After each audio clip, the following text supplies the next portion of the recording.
Good morning, everybody. This is a live emergency briefing as we have a confirmed tornado coming into the Atlanta area, and this includes downtown here. This thing has a massive debris coefficient right now, a TDS signature showing debris getting lofted up inside this storm, high up into the atmosphere. Pulling up this data right now. There you can see that debris ball in real time here, just to the north of Ben Hill. This thing is coming in to Atlanta. Very dangerous storm here. And this is heading right in toward downtown Atlanta. Tornado warning is in effect right now. There you can see that debris coefficient. It is moving off to the east-northeast in the direction of downtown. Still definitely present there. That is as textbook as it gets in terms of that debris coefficient coming in toward the Atlanta area right there. This is a life-threatening situation. Need to have a tornado emergency for this storm here. It's ongoing, life-threatening situation right now. Debris getting lofted high up into this storm. There you can see that rotation right there, and this thing is textbook. You can see the inflow coming in around this RFD, coming in toward that circulation. Here you can see exactly where that's located, just to the south of the Adamsville area. And embedded supercell storm here. This is within the 5% zone that the Storm Prediction Center has delineated here from northern Georgia into upstate South Carolina. That includes where my mom and Gizmo are located during the day today. So this is going to be one of those classic chases where I'm going to be chasing in a target area far distant from this other tornado threat that's going to be impacting my mom and Gizmo. Gizmo knows exactly what to do if they do have to take shelter. But right now in the Atlanta area, we have a life-threatening situation underway. That tornado is just to the south of the Adamsville area. Stratford, you're about to get hit by that debris ball right here. That's where that's located. Center Hill, next in line. Grove Park as well. You need to be in your safe place. This is a very dangerous severe weather situation with a tornado ongoing that's lofting debris high up into the atmosphere. Let's see exactly where that debris ball is located. And there it is. It's coming into Stratford right now, this tornado. It's possible that this debris was already lofted when that tornado happened to the southwest, and you probably have debris falling out of the sky. Best case scenario is that that tornado has already had a chance to weaken, and the debris is just falling out of the sky. Worst case scenario, life-threatening tornado continues, heading straight for the Stratford area. Battle Hill Haven there. English Avenue in Vine City, and then on to Atlanta. And there is that debris coefficient. This is a TDS, or a tornado debris signature, right there getting lofted up inside of this storm. You can look at the reflectivity and see that this is a textbook supercell that's embedded within this complex of storms. There you can see that hook-like appendage within this supercell. There's the supercell storm. There's the hook-like appendage. Clean inflow coming in through Atlanta right now. You probably got some big-time southeasterlies in downtown Atlanta. Maybe looking off to the west and seeing that dark sky. Maybe a wall cloud. Maybe the tornado embedded within there. Very likely this tornado is wrapped in rain. You've got a lot of rain wrapping around the south side of that circulation right here. You've got a lot of vorticity streaming in to this tornado from the north to the south. Along that differential gradient there, differential reflectivity gradient, streaming into the north into that tornado. The low pressure is right in the middle of this blob right there. So everything is trying to stream into this tornado. You've got inflow coming in from the southeast into the east. You've got the forward flank gust front located right there. You've got this RFD structure arcing back behind, even some trailing echoes here within that wake of the RFD. And this is where that tornado is located. It's lifting just to the south of the Center Hill area. Stratford likely just took a hit from this tornado. We had a tornado emergency last night in the Tupelo area. I was talking to many of my friends out there from the Hyperion days. We used to base out there during the Dominator. Very sad to see Tupelo keep getting hit like that. And now we've got Atlanta. And this is to the north of Cascade Heights. Stratford, you are seeing some more of these correlation drops here to the east of Stratford, heading now toward Battle Hill Haven, English Avenue in Vine City, Marietta Street Artery, 5 Points, all those areas. It looks like this thing's going to hit just on the north side of downtown Atlanta, unless this turns to the right. Oftentimes, as these tornadoes mature, they'll do a left-hand turn. And it does look like that debris coefficient is starting to come down just a little bit. But it's still probably likely in progress. Look at that tornado peaking back to the southwest of the Adamsville area, north of Sandtown out there. Definitely, it's incredible, these dual pole radars allowing us to diagnose the debris and how high it gets lofted, the rotational velocity. Coupling that, you can even estimate the intensity of these tornadoes in near real time. Never thought we'd get to, well, I knew we'd get here eventually in my lifetime. But this is incredible to watch. Look at this RFD structure right here. It doesn't look quite as organized as it did just a little bit ago, so I'm hoping that maybe this tornado has lifted and we're just getting that debris that has been lofted earlier from when it was more intense to the southwest of Adamsville. Here you can see that forward flank gust front. You got the RFD with the westerlies surging in here just to the south of the circulation. Tornado located right about there at the north side of that RFD.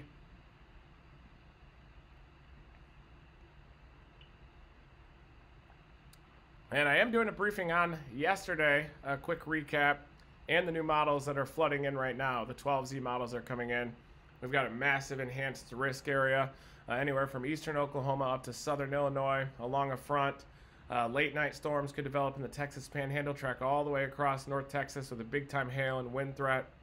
Also the tornado threat ongoing right now in the Atlanta area. And this one's going to be heading in the direction of my mom as well. Definitely a dangerous tornado. Heading toward downtown Atlanta here.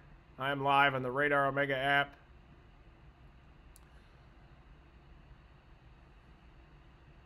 And there's that debris. That was earlier.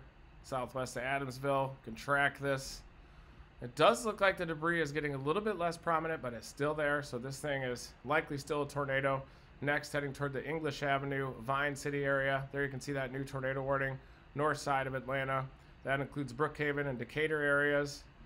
Zooming in here, Brookwood Hills, Mayfair, Woodland Hills, La Vista, Virginia Highland, David Hills. All of those areas are in the track of this dangerous tornado here, heading in toward downtown Atlanta. There you can see it. And the good news is that it does look like that tornado happened to the southwest of Adamsville, lofted that debris, and now the circulation is weakening. And I'm hoping that that debris is just falling out of the sky and there's not continued damage right now heading in toward the north side of Atlanta. But we are tracking this thing live on the Radar Omega app here. And the circulation is also weakened a bit, which is also some good news.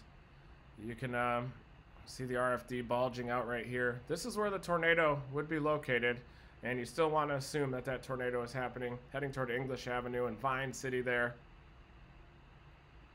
It's possible this circulation could start heading a little bit more northerly too, now that it's not quite as powerful as it was just a little bit ago. And there you can see the latest scan. A lot more diffuse now, so it does appear that that tornado has lifted on approach to downtown Atlanta and just on the north side of Atlanta, but you still want to assume that there's a tornado in there. You'd be heading into the English Avenue and Vine City areas. This is a tornadic supercell. It already produced a damaging tornado just to the southwest of Adamsville a little bit earlier.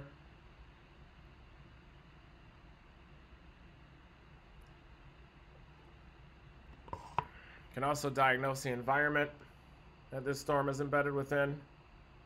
And then we got to break down the setup as well for today, later on this afternoon. This is still a dangerous supercell storm. I wouldn't be surprised if it cycles and produces again. You can see some clean inflow out ahead of it, a clean atmosphere there, unimpeded inflow to come in from the south-southeast. The VAD profile is still supportive of tornadoes, of course, with this. Seems to be, there you can see the RFD gust front, forward flank gust front here, and it looks like it's trying to get organized again on this latest scan on approach to Atlanta. But what is concerning is this clean inflow zone out ahead of the storm. So I don't think that this thing is done. I think it's going to try to produce again as it lifts off to the east-northeast. Other storms back to the southwest of that don't look as impressive, likely in the wake of that storm.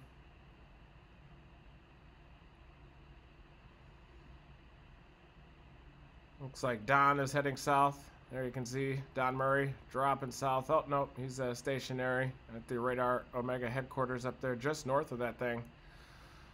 There is a bit of stratiform rain up here, so I'm hoping that maybe this can help to stabilize the atmosphere just a little bit. But boy, does it looks like it's bringing in plenty of an unimpeded low-level jet into this storm. So this thing's probably going to keep on going for a while as it lifts off to the east-northeast through the Atlanta area, eventually out toward Athens. And now let's take a look at the environment that this thing is nested within.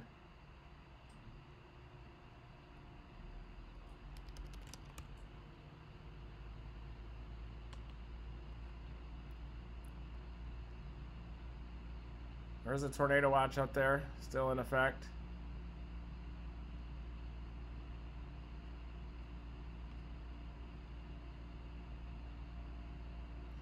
And it does look like the environment is characterized by about 200 0 to 1 kilometer effective helicity. Let me pull up this environment.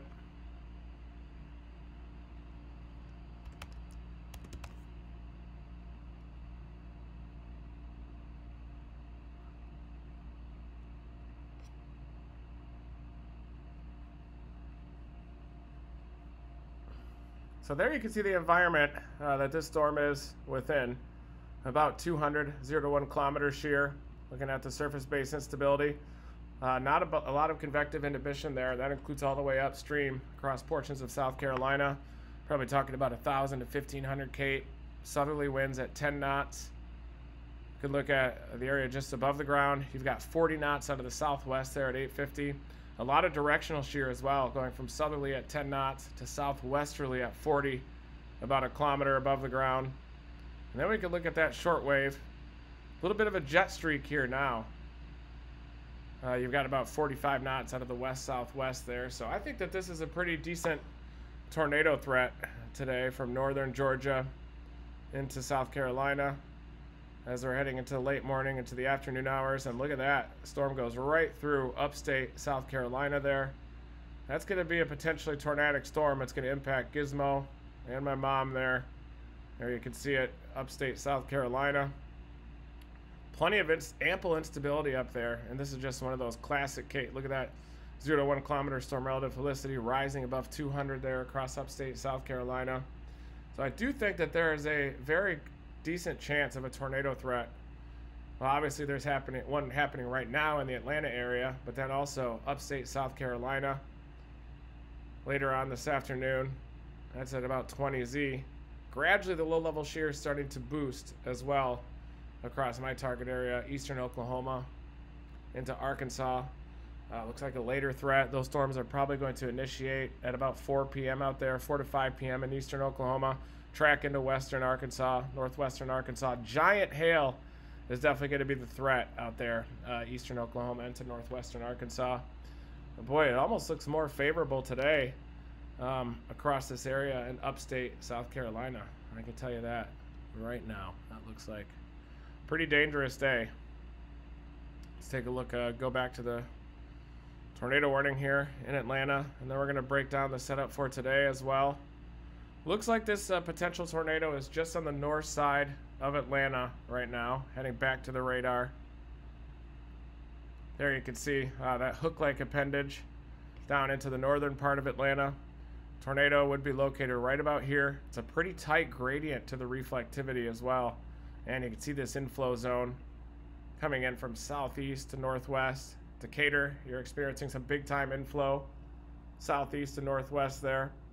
Brookhaven, that circulation should pass just to your south between Atlanta and Brookhaven there.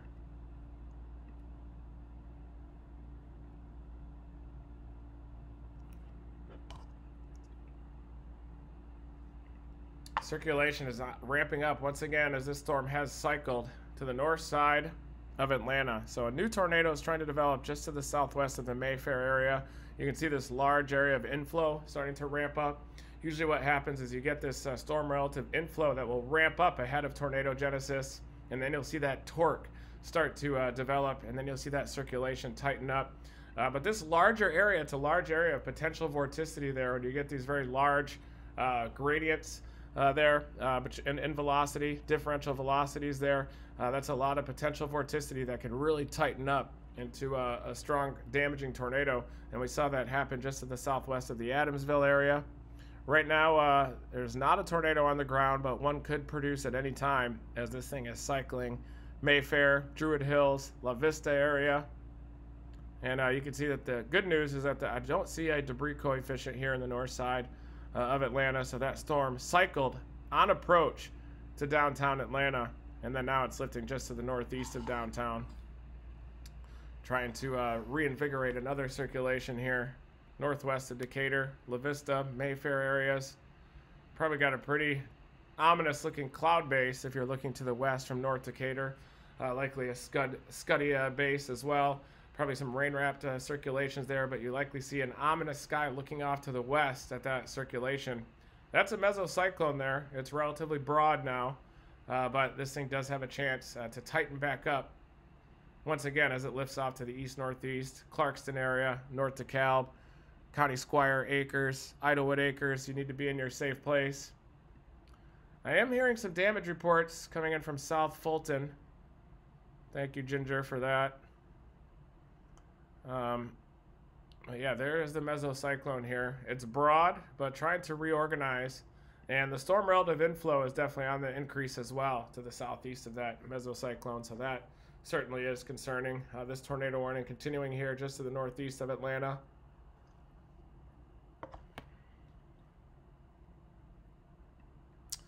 We will keep very close tabs on that during this event. I also wanted to discuss yesterday.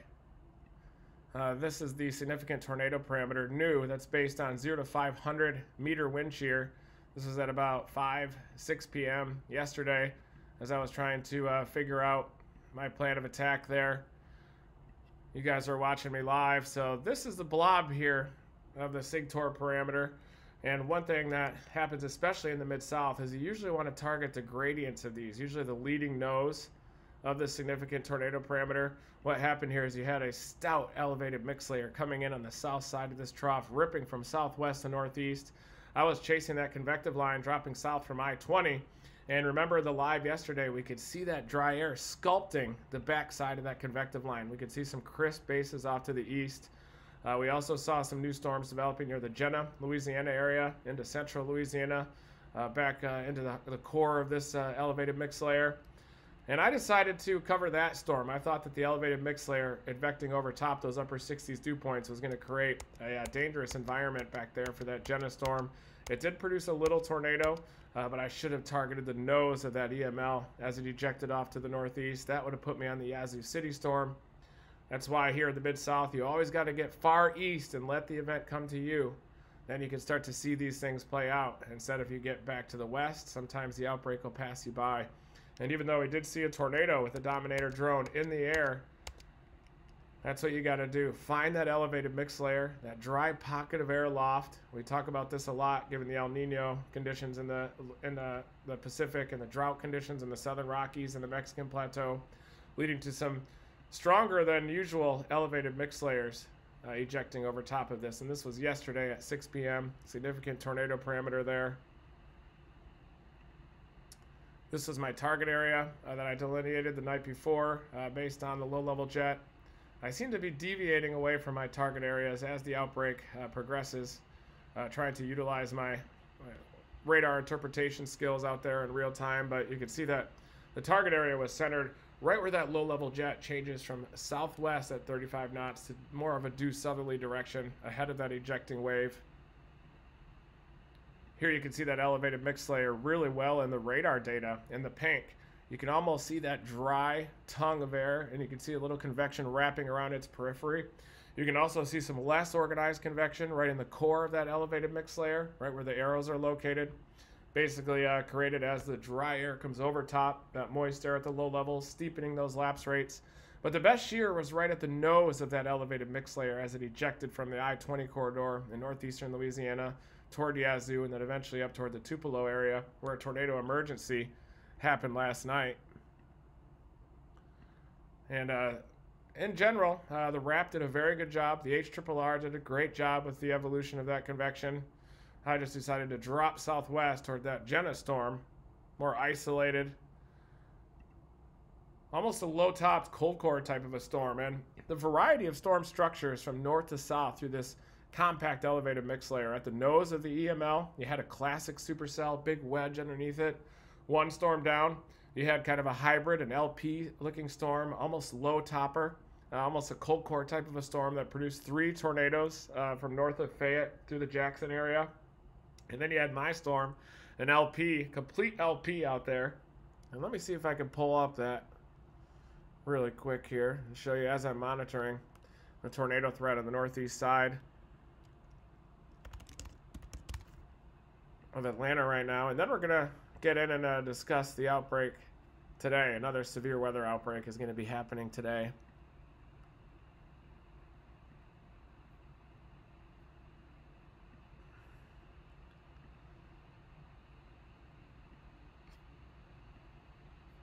So here it is. This was yesterday's event.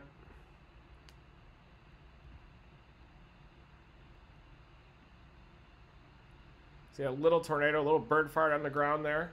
And this was just to the west of Jenna. Storm was not warned. We had the bird in the air. I was live streaming. And look at that little thing needle down. You can see the RFD cut. That big clear air, the blue sky wrapping around the circulation. Wall cloud at the low levels. Northerly streaming in. And then you get that kind of convective looking tornado cyclone, a small one. And then it dips down to the ground at the last second there. Little dust swirl, little vapor trail there at the base. There you can see it nose down. Normally that process is completely obscured by cloud matter. So you just see the wall cloud with a tight cloud base. But this unique LP supercell allowed us to diagnose almost a skeleton of this supercell storm to see the inside of it. You can see that tornado cyclone, the new wall cloud there, northerlies ripping in. But it was at about this time that I realized the outbreak had passed me by off to the northeast. I thought this thing was going to produce a stout tornado. And then I focused on breaking down radar. And there you can see it start to weaken as it lifts off to the northeast. But you can still see that clear slot and tornado cyclone prominent there. You can even see what appears to be a little tornado trying to develop off to the north. But that thing didn't touch down up there. Didn't quite realize the low-level cape. And this also lifted just to the north of that outflow boundary left behind by the earlier storms. Lost some of its 3-kilometer cape. But you can still see that clear slot. See that clear slot ripping from west to east here? Tightening up that rotation. Cyclonic vorticity there. Off to the north. This storm was going through the motions. Wind shear appeared sufficient out there, even with slightly veering 1-kilometer winds.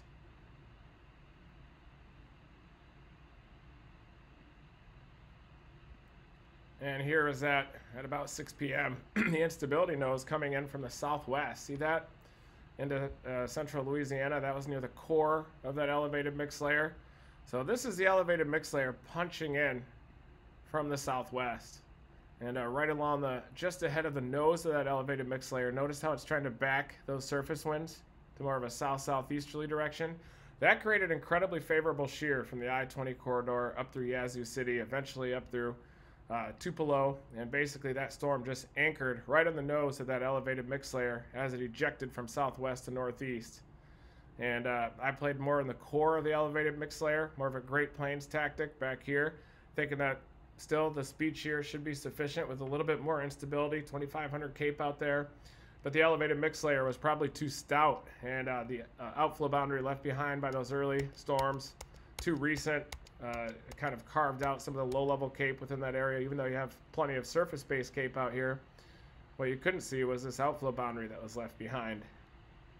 But you can see a massive warm sector here. These always end up producing. It's May in the Mid-South in Dixie, and that's when things go crazy out here. And you can see this warm front as well lifting off to the northeast. Tupelo, the damage I've heard at least isn't too bad, especially in downtown. Looks like the storm may have cycled a little bit on the southwest side of downtown. Just to the northeast of Tupelo, though, I hear that the damage is a lot worse. But it could have been a lot worse in Tupelo as well. Kind of the Moore, Oklahoma of the Mid-South there, Tuscaloosa, those areas. but that's the RAP analysis in real time. These storms are hardly even producing lightning as well, so a very unusual severe weather event yesterday. They had these destructive tornadoes. There's the debris ball from the Yazoo City tornado lifting southwest to northeast toward Yazoo City. I spoke to Lee Woods. He's the man that we pulled out of the rubble there in 2010, and he was down in the shelter with a large part of the rest of the community there on the southeast side of Yazoo. Thankfully, that tornado missed him by about 5 miles out there just to the south, but certainly a scary situation. Here's the couplet on the Radar Omega app that's approaching Tupelo last night with a purple indicating that tornado emergency. Webcams captured a wedge on approach crossing I-22 there. There you can see that near Bissell. You can see the inflow zone into that. Definitely it looked like it might have been rain wrap, but actually the Vault region was very effective at evacuating those hydrometeors, the rain and the hail from that tornado. So these tornadoes were highly visible yesterday. And here's that debris ball on approach to the southwest side of Tupelo. The tornado was a little bit stronger just to the southwest of this, and then on approach to the southwest side of Tupelo. It did come back just a little bit. Let's go back now and break down the tornado threat in Atlanta, just to the northeast. And it continues to weaken and shear out a bit, that couplet. Still is a chance that this thing could touch down near north DeKalb, Country Squire Acres out there, passing to the north of Clarkston. But this circulation is definitely weakening. You can see the inflows come down since we analyzed it just recently. So just to the southwest of Adamsville, it produced a TDS, damaging tornado there. And then it does appear that the storm has weakened a little bit, but the tornado warning continues and probably will be extended downstream, but it doesn't look as organized. Still an embedded supercell structure out here. Probably is going to start competing with a little bit of these squalls. It's a real low top convection or even stratiform rain there. And you got to watch for these clean areas of inflow just upstream to see if this thing will intensify. It's definitely getting impeded too by some of the storms off to the south that are raining into that circulation, creating kind of a diffuse, very broad, weakening mesocyclone now as it lifts off to the northeast toward the Lawrenceville areas. And we'll have to see how well it could destabilize in upstate South Carolina. It's possible some of this stratiform rain could move in there and limit some of that destabilization, but it also could limit some of the mixing and kind of keep the low levels decoupled and almost maintain that low level shear until this zone starts to pass overhead. The elevated mix layer once again kind of eroding the backside of this complex, but also increasing the surface base instability available, those lapse rates in the mid-levels, and that help contribute to that tornado potential in the Atlanta area.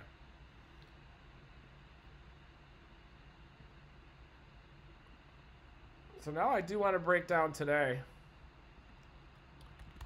Check out the new HRRR model here. A glorious Pivotal Weather website. There's the 12Z runs.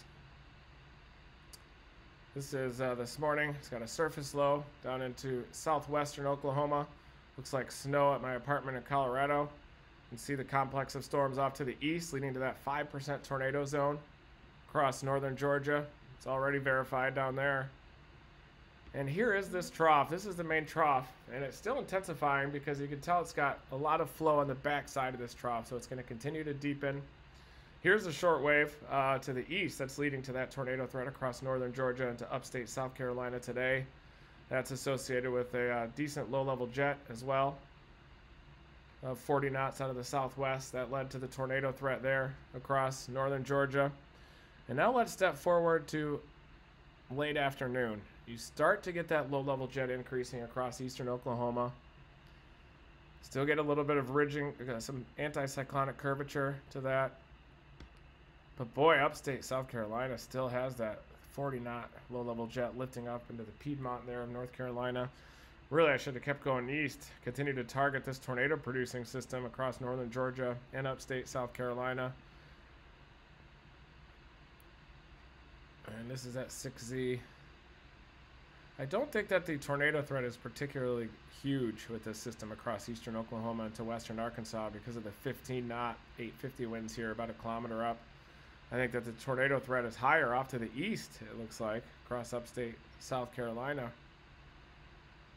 But then you look at the EHIs and you see how the contribution of CAPE here across eastern Oklahoma, a hole in that CAPE likely showing some convective initiation there across eastern Oklahoma. So large hail is going to be the big threat here, and this is at 0Z. You could also get some storms here off to the east, across southeastern southern Illinois, southeastern Missouri, Boot Heel, into western Tennessee. But boy, the models are showing that instability really clearing out where that wind shear is located by 0Z by 7 p.m. That favorable environment lifts into eastern North Carolina by that time. So it does look like kind of a mid-afternoon type of a setup across upstate South Carolina. This is at 20Z at 2 p.m. Definitely shows that instability building down there, northern Georgia, Atlanta area, into upstate South Carolina. You can look at a forecast sounding out there. Quite favorable photographs. Steep low-level lapse rates as well. Let me get my head out of the photograph here.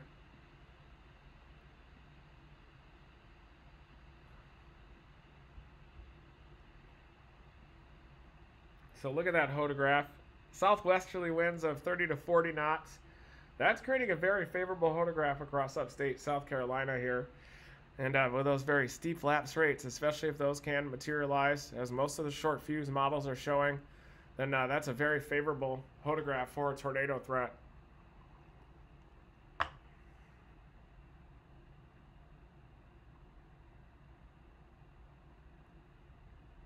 Wow. Oops. Sorry, guys. That's yesterday.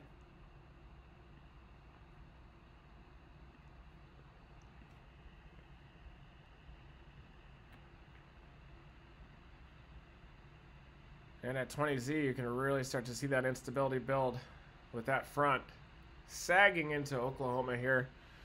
Mostly instability, but I do think after dark.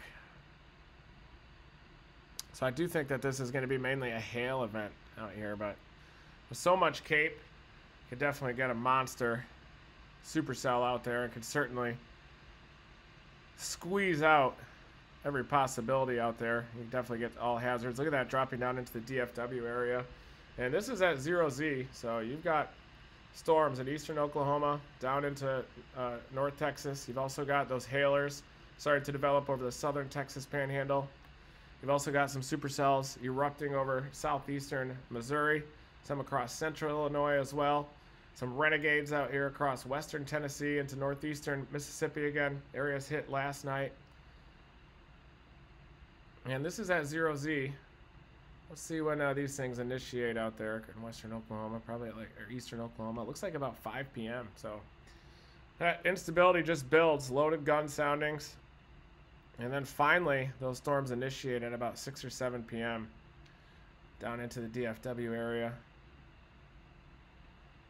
This is the 12ZH RRR coming in hot here. Look at these monster hailers. So down into DFW, eastern Oklahoma, just east of Norman is where these storms fire at about 5 or 6 p.m. And you've also got those renegades off to the east. And 1 kilometer winds are at best 20 knots across eastern Oklahoma. So not incredible low-level shear, at least at 0Z. You're talking sub 100 low-level shear. These little blobs here are likely enhanced by post-frontal northerlies. So the tornado threat doesn't look incredible with these initial storms, but I do expect that after 0Z, this is at 8 p.m., you can start to see an invigoration of that 0 to 1 kilometer storm relative felicity there over southeastern Oklahoma into west central Arkansas. Out ahead of those storms. It'll likely be congealing into a complex by this time, but if they can remain discreet, then there will be a window of a tornado between about 7 and 9 p.m. out there. You can see that storm relative felicity starting to increase. And all of this is setting the stage for a big severe weather day on day 2 on Tuesday on May 4. We're looking at a forecast sounding here as well. Not bad. The photograph does start to elongate after 0Z. There you can start to see that photograph elongate. Definitely a tornado sounding big time CAPE with this.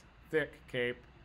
Look at that big separation. You can see that capping inversion that prevents convective initiation until about 6 p.m. Massive cape up there. So these are going to be some major hail producers, and you can even see those east-southeasterly winds at the surface there at 8 p.m. I think these storms are going to develop at 6 p.m. across eastern Oklahoma and then possibly start going tornadic at 7 p.m., 7 to 8 p.m. A decent environment, too, up here across western Kentucky that evolves. Southeastern Missouri, northeastern Arkansas. Quite a favorable environment there, even by 6 p.m. So you could also consider targeting a southeastern Missouri target into northeastern Arkansas. Less of a mainstream target. Those monster supercells are going to be more eastern Oklahoma. You do have definitely some non-zero storm relative felicity there, about 160 0 to 1, in excess of 200 0 to 3 kilometer storm relative felicity. Still big cape up there with that mode. I think you got a couple target areas: eastern Oklahoma into north Texas, southeastern Missouri into southern Illinois, eventually into western Kentucky, western Tennessee, northeastern Arkansas. And then the late morning or early afternoon target across northern Georgia, upstate South Carolina. That's transpiring right now. And then tomorrow gets active again across Dixie. It's like same areas: northern Mississippi, northwestern Alabama, central Tennessee, central western Tennessee there. So we'll have to keep a very close eye on that. We're chasing both of these days, of course. So there could be a complex of storms that develops tonight that could definitely impact how tomorrow evolves. And have a shearing out wave by this time tomorrow, but that ships a bunch of wind shear, bulk shear downstream across, and it also expands the warm sector quite dramatically. This is at 21Z tomorrow. This thing just looks too weird with that complex of storms back behind it. We're going to have to reanalyze tomorrow's threat tonight and just chase this one step at a time. Eastern Oklahoma first, into western Arkansas.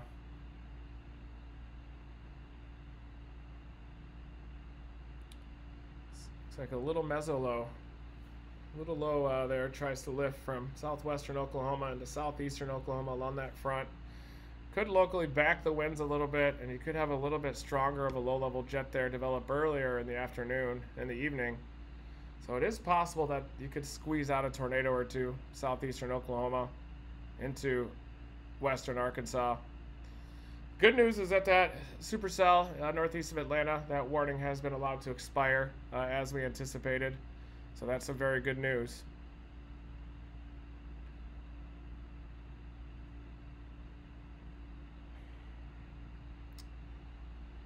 And these are those supercell storms. Eastern Oklahoma down into north Texas, forecast to erupt. You've also got these over the southern Texas panhandle. Big hailers along that front dropping down to the south. This is showing that other target over southeastern Missouri into northeastern Arkansas into western Tennessee. Some renegades kind of in between the two targets. And then you've also got that threat near impacting Gizmo and my mom moving into upstate South Carolina there. So a lot of different target areas we have to discuss. The Storm Prediction Center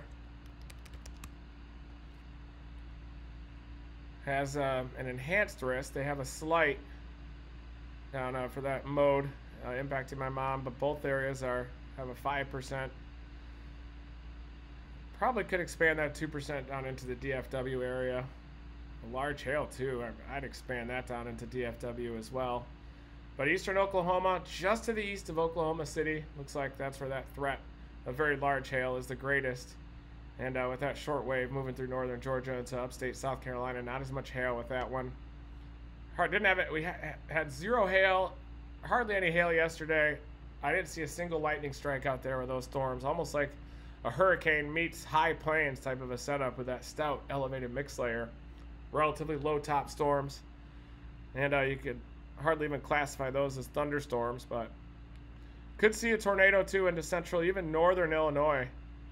Getting pretty close up there to the I-90 to the I-80 corridor across northern Illinois.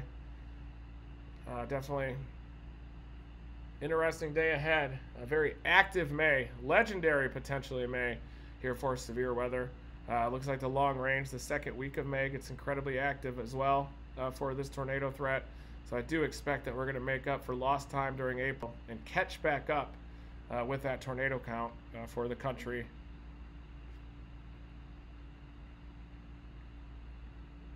And again, here is that footage from yesterday. Underperformed again out here in the Mid-South. Should have blasted off to the east. I was on the I-20 corridor there in Monroe. But there you can see that sinking air kind of cascading that motion on the front side. Horizontal vorticity becoming vertical right near the ground. Weak tornado, little bird fart down there west of Jenna. And this thing wasn't tornado warned, so that's two tornadoes I've seen without tornado warnings now. But I couldn't really see it through the smart controller. I thought it was just a rapidly rotating wall cloud going through the motions with a little bit of rain dropping behind. But when looking at the 4K footage, you can see those little suction spots beneath it. Should have blasted west of Jenna and got right up next to it, but it probably wouldn't have been able to see it out there. So thank you everybody for tuning in to my weather report today. We broke down the tornado threat in Atlanta this morning, moving toward upstate South Carolina. We broke down today's severe weather forecast, kind of a quick gloss over it. Showed you some video from yesterday, discussed yesterday from a meteorological standpoint. We broke down the impact of the elevated mix layer as well in earlier briefings, that dry air that comes in over top, that moisture. And let me see if I can show you guys an example of that elevated mix layer in the core of that instability. Really quick here as we're signing off. I have to check out here this motel.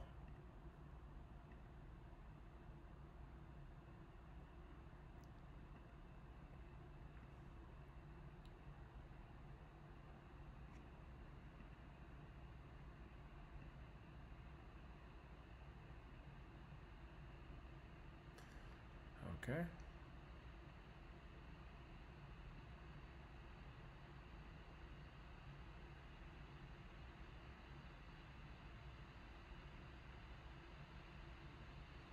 So let's look at the instability out here across eastern Oklahoma. Monster hailer expected today. We'll first look at the supercell composite, which is more of a bulk shear instability type of a situation. We'll just look at Cape.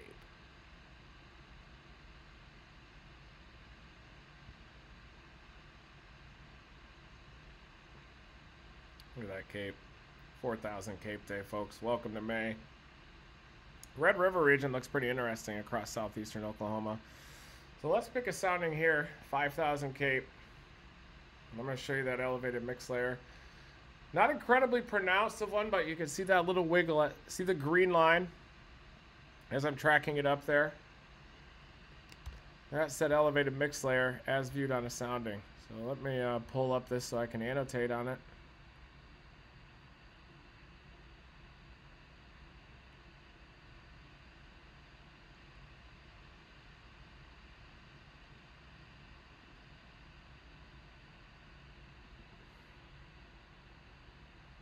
There we go.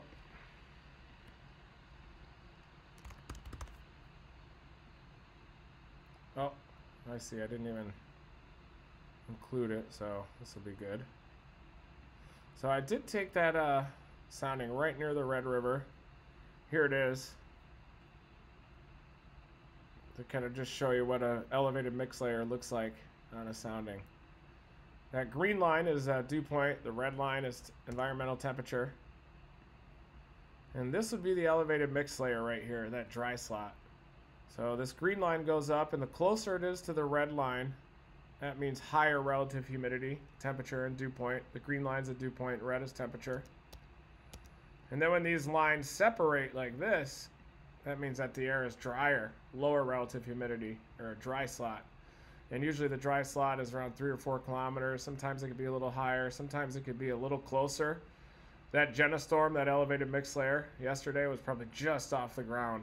And while that helped to enhance those lapse rates a little bit just above the shallow stable layer at the surface from that outflow, it also acted to kind of tear the storm apart and almost get it too much of an LP look. Quite a bit of directional shear actually down here available to these storms at that high instability despite the low 0 to 1 kilometer shear magnitudes. But these elevated mix layers right here, this little dry punch will come in just above the ground, and that can act to steepen these lapse rates, or the rate at which temperature decreases with height. The steeper the slope to that red line, the steeper the lapse rates, and the greater cape you can build. The cape is so you take a parcel from the surface, lift it up till it hits the mixing ratio line.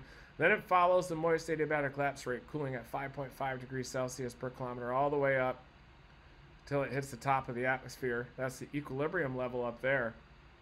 And really all of this area between that parcel ascent and the red line is convective available potential energy proportional to it in a surface-based sense.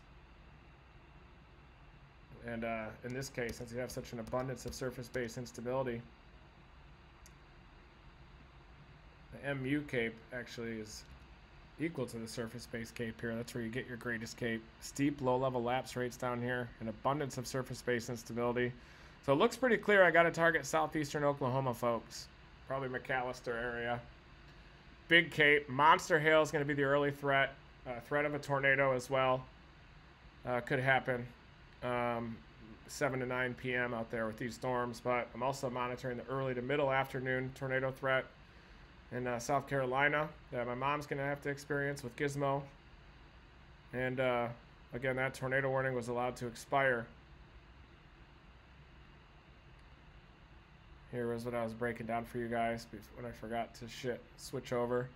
And you can see the hodograph still even has some decent shape at 0Z. It's just that the magnitudes are suppressed here between the 0 to 3 kilometer layer. Plenty of bulk shear in the 0 to 6 kilometer layer. That's why you're going to have a supercell, vigorous supercells capable of producing gorilla hail. And then as these magnitudes increase just after 0Z, that hodograph will quickly elongate across southeastern Oklahoma, maybe toward the Fort Smith area overnight tonight. And then I'm going to blast back to the east to cover the event in the Mid-South on May 4. Also watch those renegades southeastern Missouri into western Tennessee and northeastern Arkansas. Don't think eastern North Carolina is going to destabilize. This will probably be an event that peaks here across upstate South Carolina and then may peter out as it moves in toward eastern South Carolina.